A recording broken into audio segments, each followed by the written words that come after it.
Hey everybody, welcome back. And I guess as we're wrapping up the holiday season, oh yeah, Happy New Year! Hopefully 2021 is a lot better than 2020. It feels like things are going to be shut down for a little bit still, but hopefully not. Hopefully we can get past that. Everything will be smooth sailing, hopefully.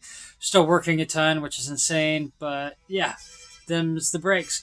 So I just wanted to show you a few things today. We'll go through a little bit more of the vintage collection, but I want to show you one other cool thing. Actually, a couple other cool things. Got this a couple of weeks ago before Christmas, and this was from one of my best friends. Dan gave me this. This is a Han Solo disc golf pin. Dan is a big collector of pins, like he's a pin collector from bands like Grateful Dead stuff, and also disc golf pins. He's a big collector of disc golf pins, so he hooked me up with this. He's hooked me up with a bunch of really cool like disc golf Star Wars related items over the past year or two, so that's pretty cool. Thanks Dan for that. This thing is amazing. Round solo or solo round. But yeah, that was awesome. Let's see. And I guess as we're kind of getting into the playoffs, just want to show you a couple of Christmas items. Well, this Christmas item at least before we get too far. This is my Seattle Seahawks Nutcracker, and this Nutcracker actually has functionality. This thing could probably actually crack a nut. And I don't collect Beanie Babies by any means. I do have a couple of Princess Diana ones stashed away somewhere, but I got this awesome Seahawks Beanie Baby. I think I got from my fiance or my mother some odd years back. And then also, the one time I was in Mexico, I didn't go to a really cool place in Mexico, but I did find a bootleg Seahawks Day of the Dead skeleton, so that was awesome to get. But yeah, let's move on from there.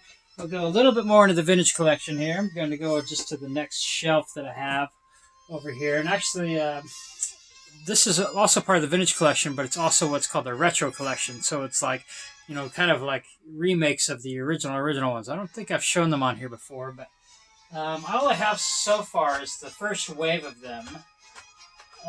But the really cool part about the first wave is that they actually put one in that they had never made prior. So actually, it wasn't part of the set. It was actually you had to buy a board game, but we'll show you these ones first. So this is the retro collection. This is the Darth Vader. These things are made to look exactly like the originals, except for, of course, they put the retro collection sticker, and then they kind of made the edges look all old and rough, kind of like vintage style. So that was pretty cool. And there's the Vader. This is the Stormtrooper. Retro collection Stormtrooper. And yeah, these look exactly like they did back in the 70s. And here's the Princess Leia. I mean, most of them are pretty accurate. I guess in Wave 2, they did one that's a new Luke Skywalker in the X-Wing suit with the helmet on. And they didn't make that prior. I mean, the helmet had a face visor on it.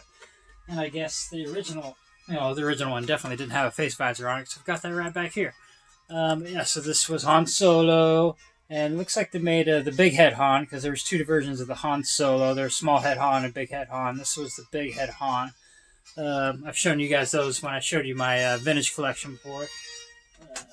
How there's a different variation of the small head, big head Han Solo.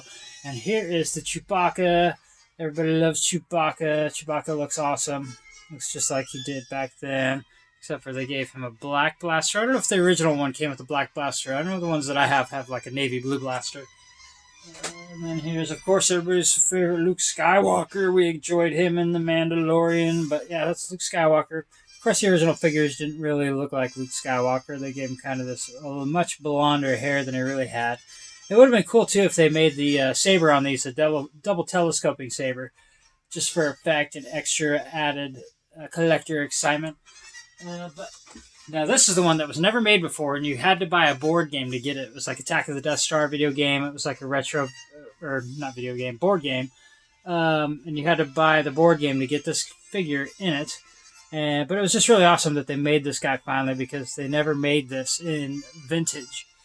So now, basically, if you have a Death Star playset set up, you could put a retro-looking Grand Moff Tarkin into your playsets, because he was actually on the Death Star. So that's cool. Now I'm just going to go through a little bit of the regular vintage collection. Of course, some of the older ones. Now this is actually one of the best and one of the more valuable ones of the vintage collection. This is Starkiller. Now Starkiller, in the old storyline, the Rebel symbol was actually the Starkiller family crest. So when you see that old Rebel symbol, the kind of like, two wingy circle thing with the, I don't know, I actually have it on my wallet. I'll have to show you that later, but this is Starkiller.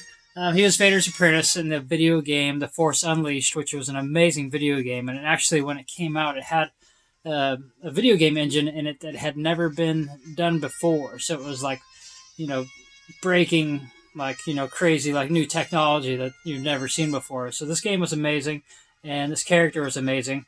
And if you've ever seen any of the old previews from it, it was like he was like using the Force to like pull a Star Destroyer out of the sky. So I mean, he was really a powerful Force user. And I hope that they somehow make him into the new storyline, and maybe hopefully he can exist in the post-Disney world of Star Wars, because that would be awesome, because, yeah, he was a really great character, Starkiller was. And let's move on. So then, a lot of these ones they put out before, and then they re-released them. And that's what these ones are. So, like, this is a Boba Fett. Boba Fett was made before, and then they re-released it. And the only real difference is the back of it. The card back is different from the original one, because it actually went with the wave that he was from originally. But these ones, the front's all the same and all that, but everybody loves Boba Fett, and now he's been reinvented, so that's amazing. And then let's go to, we got, Vader. Everybody loves Vader. And like I said before, the cool thing about these figures is they have a lot of articulations. They're not just 5-jointed, they're like multi-jointed. There's like, 12 points of articulation or something odd like that. So you can kind of pose them however you feel like once you open them, if you open them. But of course, I'm not a big opener of some of this stuff. And here's a Han Solo. This is the Bespin Han Solo. Oh, Echo Base Han Solo. So this is kind of when they're in the snow, but this is after the original couple of scenes. I think this is like when they're trying to leave and escape the Empire. That's what that outfit is from. And then, of course, here's the Hoth Leia. Everybody loved the Hoth Leia. They actually made a vintage Hoth Leia figure, as you've seen in my collection before. But this is the Leia. They actually did a really good job. This is, once they started making the faces kind of look a little bit more like how they are. I don't know if I can get a good close-up on this without it being too blurry. Yeah, stupid phone. Stupid camera. Can't get it too good. And then we'll finish off the shelf while we're at it. And let's just go. This was one of my favorite old Jedis of all time. This was Quinlan Vos. And Quinlan Vos actually survived Order 66 in the original storyline. But once Disney bought them, they put out a novel, and he teams up with Ace Adventurous, and then they kind of like have he kind of goes dark side a little bit in the novel, and they have the whole thing, and then they end up killing him in the novel. Spoiler alert, sorry. But in the original story, he survived, and he was still around after the original Order 66 purge. So, like, they could have made all these different stories where he could have came back and did all this stuff. And you actually see a quick glimpse of him in episode 1, which is actually what this is from. See, he's right there sitting at the bar, and this is for episode 1, but you never actually got to meet him.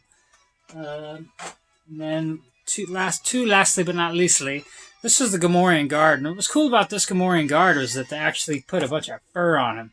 So this was highly sought after, especially once they did the Jabba sail barge, because everybody wanted the Gomorian Guard with the fur on it. And they actually re-released this. So originally this thing was worth a bunch of money, and then they re-released it, put a different card back on it. So this came out around the same time as the Solo figures and the barge figures and all that. But it was awesome that they redid this, because it was definitely something that everybody wanted more of, because you can't have too many gaming guards when you're dealing with the Jabba's Palace, Jabba sail barge, and all that stuff. So that was really awesome to see. And lastly but not leastly, this was a character from the expanded universe. His name was Noam Enor, and he was part of an alien species called the Yuzang Vong. And the Yuzang Vong basically came and wreaked havoc across the whole entire galaxy. And basically, we're the new episode 7.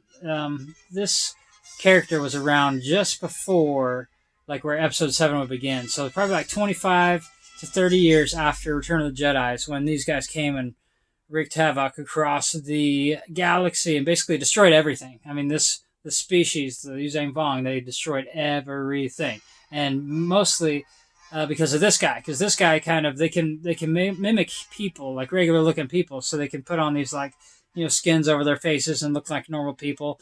So this guy basically infiltrated, like, the Republic and just pretended to be like a regular old dude, and basically kind of opened all the doors that he needed to to make the galaxy fall the way it did. And basically, half the Jedi Order was wiped out. Like, it was crazy war. It was actually one of the best book series they ever did for Star Wars.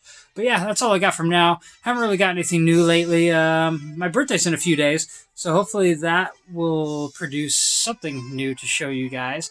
And yeah, other than that, make sure you like and subscribe, and I'll talk to you guys soon.